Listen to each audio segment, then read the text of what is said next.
ప్రభుత్వం కొలువైన నెల రోజుల్లోనే అభయహస్తం గ్యారంటీల అమలుకు శ్రీకారం.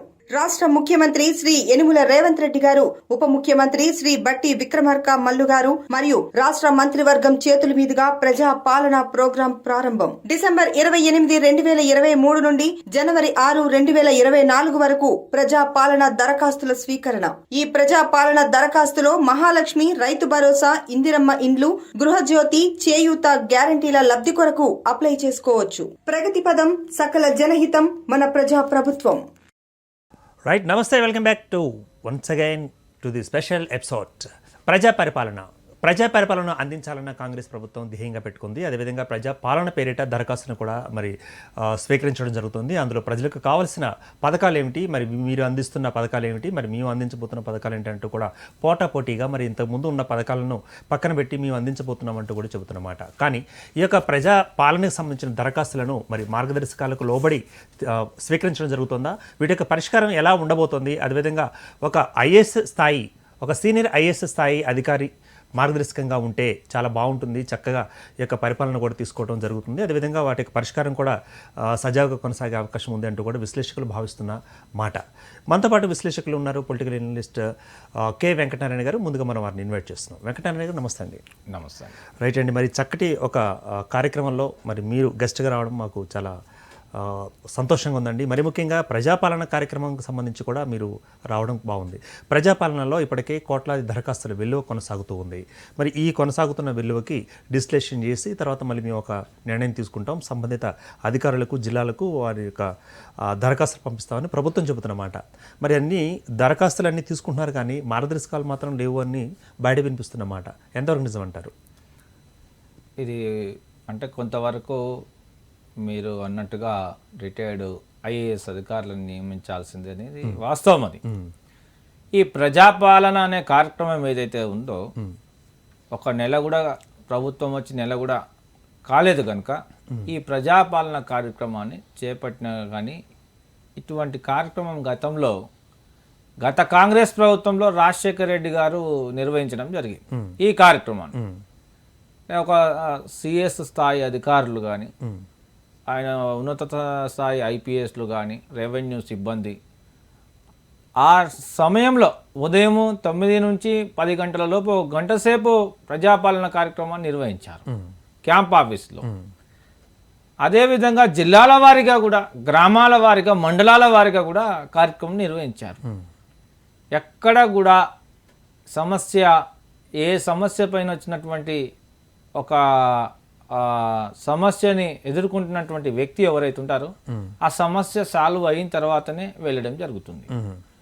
ఇమీడియట్లీ వెంటనే ఆ ఉన్నత అధికారులకు ఫోన్లు చేయడం కానీ, ఆ సమస్యని నివేదించడం కానీ, సమస్యని సాల్వ్ చేయడం కానీ, ఈ విధంగా జరిగేది గతంలో.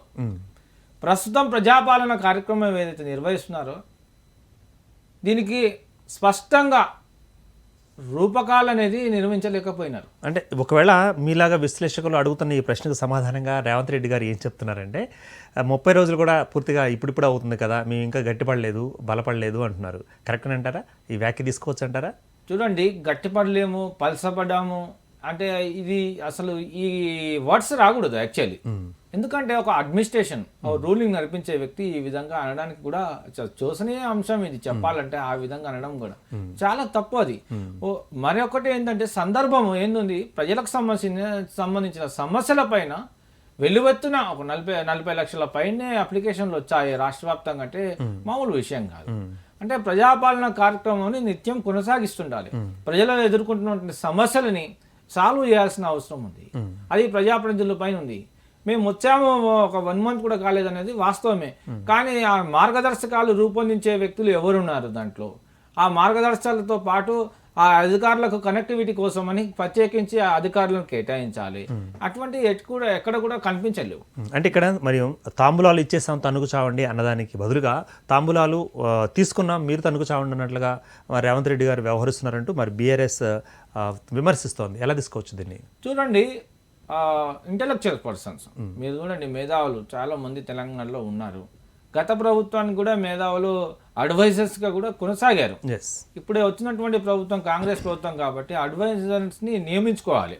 గత ప్రభుత్వంలో చేసినటువంటి అధికారులు రిటైర్డ్ ఐఏఎస్లు రిటైర్డ్ ఐపీఎస్లని కూడా బీఆర్ఎస్ ప్రభుత్వం గతంలో అడ్వైజర్స్గా నియమించుకొని వాళ్ళకు నెలకి జీతం కూడా ఇవ్వడం జరిగింది. ప్రస్తుతం ఈ ప్రభుత్వం కూడా అడ్వైజర్లను కొనసాగించాలి. అంటే కొంతవరకు ఏ పథకాలకు సంబంధించిన అంశం ఉంటుందో ఆ పథకాలలో లోపాలు లేకుండా చూడవలసిన బాధ్యత సదరు ముఖ్యమంత్రి గారి పైన ఉంది, అధికారుల పైన ఉంది. కానీ దీనికి అడ్వైజ్ చేసే వాళ్ళు కూడా ఉండాలి కదా.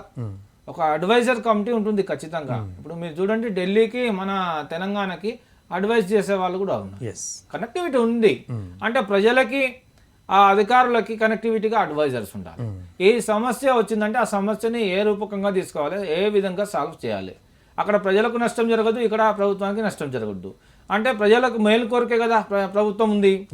రిటైర్డ్ ఐఏఎస్ ఉన్నతాధికారం రిటైర్డ్ ఆకునూరి మురళి గారు లాంటి వాళ్ళం కానీ, మిగతా ఆర్ఎస్ ప్రవీణ్ కుమార్ లాంటి వాళ్ళం కానీ, మిగతా ఎటువంటి ఉన్నటువంటి అధికారులు ఐపీఎస్లు కానీ ఐఏఎస్లు కానీ వీళ్ళని నియమించడం వల్ల ఆ యొక్క సమస్యలు ఏవైతున్నాయో ఆ ప్రజాపాలన రూపకంగా వచ్చినటువంటి దరఖాస్తుల పైన ఆ సమస్యలని వెంటనే సాల్వ్ చేసే అధికారం మాత్రం ఉంటుంది అధికారులకే. కాబట్టి ఈ అడ్వైజర్స్ని కొనసాగించాం. ఓకే, అడ్వైజర్ దాకా వెళ్ళారు వెంకటనారాయణ గారు, అభిలాషణీయమే, సంతోషం. కానీ తీసుకున్న దరఖాస్తులు ఏమవుతున్నాయి? మరి ఈరోజు ఘటనలు కూడా మనకు వైరల్ అవుతున్నాయి.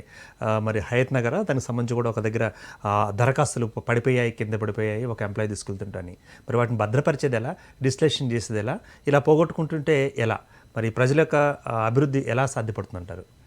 ఇప్పుడు రాష్ట్ర వ్యాప్తంగా ప్రజాపాలన కార్యక్రమం కొనసాగుతుంది వాస్తవమే, కానీ దాన్ని భద్రపరిచే విధానం ఇప్పుడు సదరు మండల అధికారులకు వచ్చినటువంటి అప్లికేషన్స్ గ్రామాల వారిగా తీసుకున్నట్టయితే గ్రామాలలో ఆ ప్రజాపాలన కార్యక్రమం పెట్టిన తర్వాత సమస్యలపైన దరఖాస్తులు ఇచ్చిన తర్వాత వాటిని సార్ట్ అవుట్ చేస్తారు.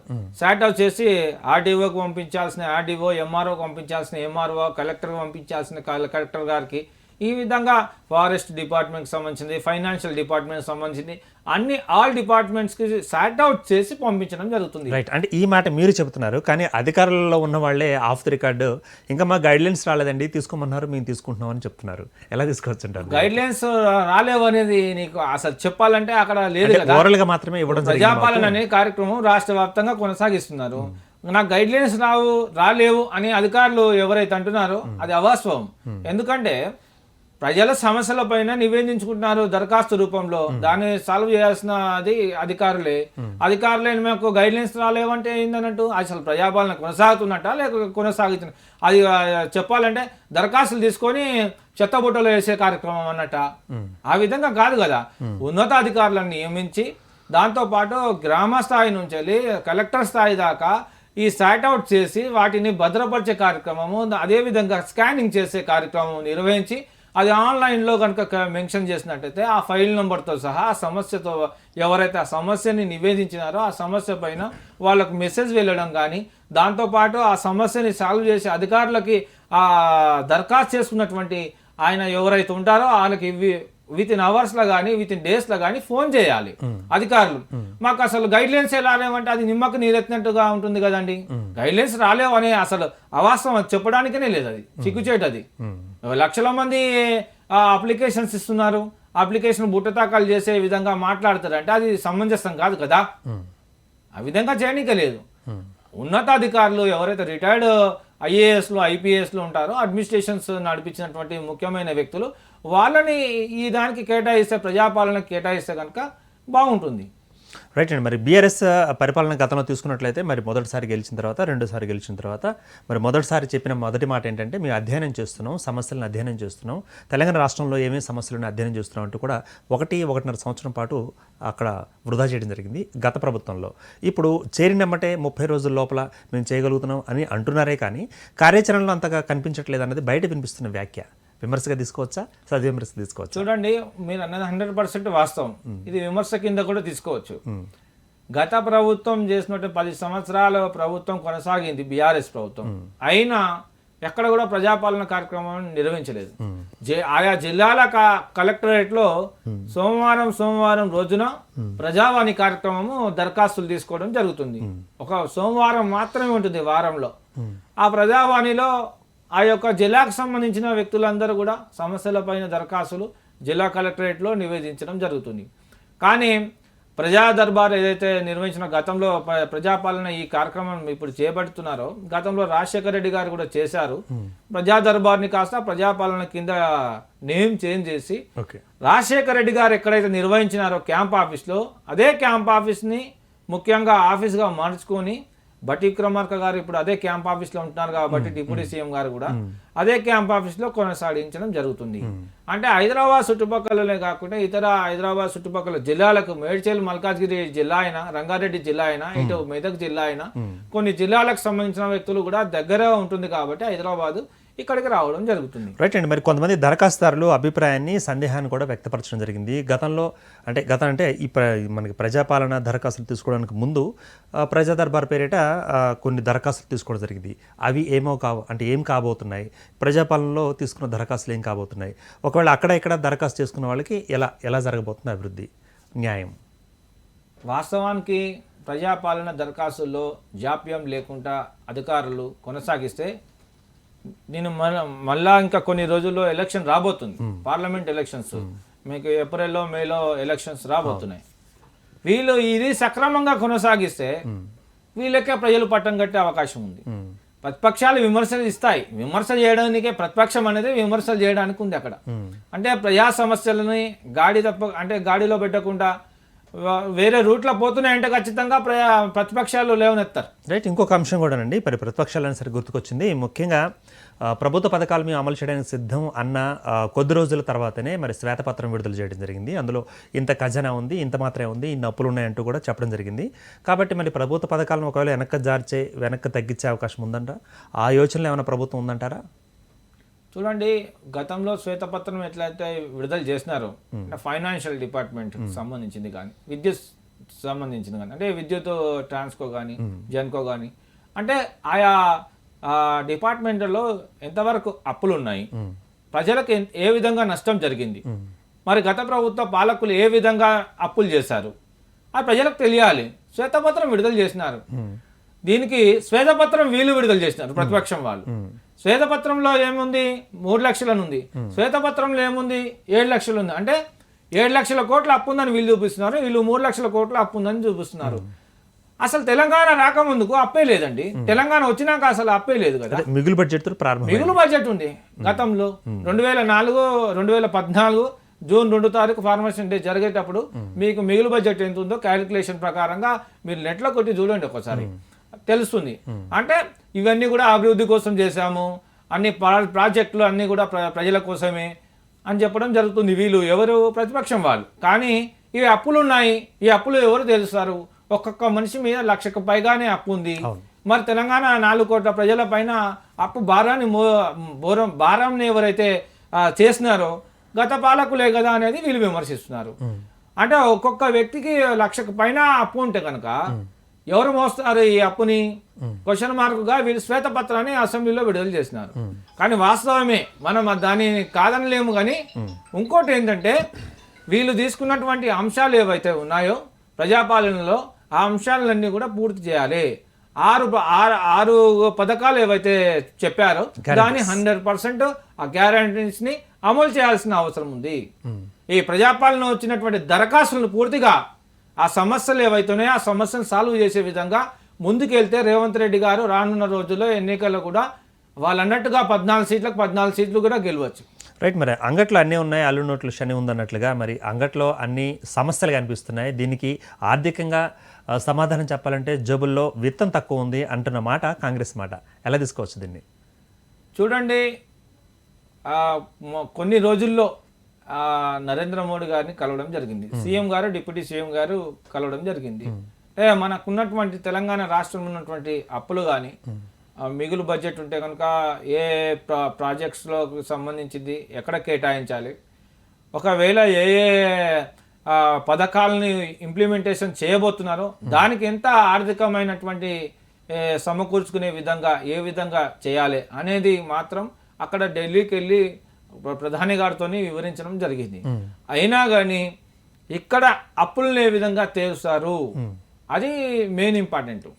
మళ్ళా వీళ్ళు వచ్చి రెడ్డి వచ్చే మళ్ళా మొదలైనట్టుగా గతంలో ఆయన ఏ విధంగా అప్పులు చేసినాడు, మళ్ళా ఈయన కూడా ఇదే విధంగా అప్పులు చేసి ప్రజలకు పథకాల రూపంలో చేస్తా అంటే అది సమంజసం కాదు. ఇప్పుడు మళ్ళీ కొన్ని రోజులు ఉంటాయి, వీళ్ళు ఉంటారు పోతారు, మళ్ళీ నెక్స్ట్ ఇంకోళ్ళు వస్తారు, ఉంటారు పోతారు. కానీ ప్రజలు నిత్యం ఎదుర్కొంటున్నటువంటి సమస్యలని సాల్వ్ చేయాల్సినది ప్రభుత్వాలే. రైట్ మరి ప్రజలపైన భారము కలిగించడానికి వీలు లేదు. రైట్ మరి వీరు కాకపోతే వారు, వారు కాకపోతే వీరు అన్న పదానికి మరి అలవాటుపడ్డారు ప్రజలు అనుకుంటే తమ ఓటు హక్కుతోటి వినియోగించుకొని ఓటు హక్కును వినియోగించుకొని చక్కటి ప్రభుత్వాలని తీర్చిదిద్దేందుకు ప్రయత్నం జరుగుతుంది. అందుకనే కాంగ్రెస్కి మళ్ళీ ఇంకోసారి అవకాశం ఇవ్వడం జరిగింది. ఈ తీసుకున్న అవకాశాన్ని అవకాశంగానే ఉంచుకుంటుందా, అవకాశవాదంగానే ఉంటుందా, అవకాశవాదిగానే కాంగ్రెస్ ఉండబోతుందా, లేకపోతే అభివృద్ధి పథకాలు మేము ఇచ్చిన వాళ్ళం అని చెప్పుకునే రోజు వస్తుందంటారా? చూడండి, అభివృద్ధి చేయాల్సింది ప్రభుత్వాలు కాబట్టి, ప్రజాప్రతినిధులు కాబట్టి. గతంలో బీఆర్ఎస్ ప్రభుత్వం ఉండే, అంతకు ముందుకు కాంగ్రెస్ ప్రభుత్వం ఉండే, ప్రస్తుతం ఇప్పుడు కాంగ్రెస్ రావడం జరిగింది కాబట్టి వీళ్ళు కూడా అభివృద్ధిలో ముందుకెళ్లాలని ప్రజలు ఆశిస్తున్నారు. ఆశించే ఓట్లు వేశారు, 65 స్థానాలు కూడా వాళ్ళకి కేటాయించారు.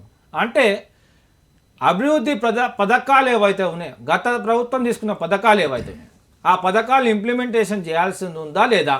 ఒకటి, ఇప్పుడు మీకు రైతు బంధు ఇంకా ఖాతాలలోకి రాలేవు, దళిత బంధు ఇంకా ఇంప్లిమెంటేషన్ సంబంధించింది కాలేదు, షాదీ ముబారక్ కానీ, కళ్యాణ లక్ష్మి కానీ, ఇతర బీసీ బంధు కానీ, మైనార్టీ బంధు కానీ, ఇటువంటి పథకాలు గతంలో ప్రభుత్వం చేసింది. వీటిపైన వీళ్ళు అసలు ఏమీ చెప్పడం లేదు. ప్రజాపాలన దరఖాస్తులో కూడా ప్రజలకు క్వశ్చన్ మార్క్ ఉంది ఇక్కడ. ప్రజాపాలన దరఖాస్తులో కూడా మీరు చెప్పిన పథకం అక్కడ ఏం నాకు కనిపించలేదు ఆప్షన్లో కూడా. అంటే ఆ పథకాన్ని పక్కన పెట్టింది కాంగ్రెస్ ప్రభుత్వం అనుకోవచ్చు అంటారా? వాస్తవానికి వీళ్ళు ఎంచుకున్నటువంటి ఎజెండా వేరా, వాళ్ళు ఎంచుకున్నటువంటి ఎజెండా వేరా. అంటే ఎజెండాలో డిఫరెంట్ ఉన్నా కానీ ప్రజలకు మేలు కలిగించేటి మాత్రమే చేయాల్సింది ఏ ప్రభుత్వం అయినా. కానీ గత ప్రభుత్వం చేసినటువంటి పథకాలు ఏవైతే ఉన్నాయో ఆ పథకాలని వీళ్ళు ఇంప్లిమెంట్ చేస్తారా చేయరా అనేది వీళ్ళు కడాఖండిగా బహిర్గతంగా చెప్పాల్సిన అవసరం ఉంది. ప్రతిపక్షాలు కూడా వాళ్ళు కూడా అదే అడుగుతున్నారు. ఎందుకంటే ప్రజలకు మేలుకొలుపు విధంగా, ప్రజలకు నష్టం కాకుండా ప్రజలకు మంచి చేసే విధంగా మేము పథకాలు రూపొందించి చేయడం జరిగింది 10 సంవత్సరాలు అని చెప్పి వాళ్ళు చెప్తున్నారు. కాదు, ఈ పథకాలలో లోపాలు ఉన్నాయి, మేము చేసే పథకాలు కొత్తవి, చాలా బాగా అద్భుతంగా ఉన్నాయి, దీనిని ప్రజలకు అందిస్తామనేది వీళ్ళు చెప్తున్నారు. కానీ ఆ పాత పథకాలని వీళ్ళు ఇంప్లిమెంటేషన్ చేస్తారా చేయరా అని ఒక శ్వేతపత్రం విడుదల చేయమని చెప్పండి. ఒక శ్వేతపత్రం విడుదల చేస్తే ప్రజలకి మైండ్లో ఒక క్వశ్చన్ మార్క్ పోతుంది కదా. అందరూ అడుగుతున్నారు అదే.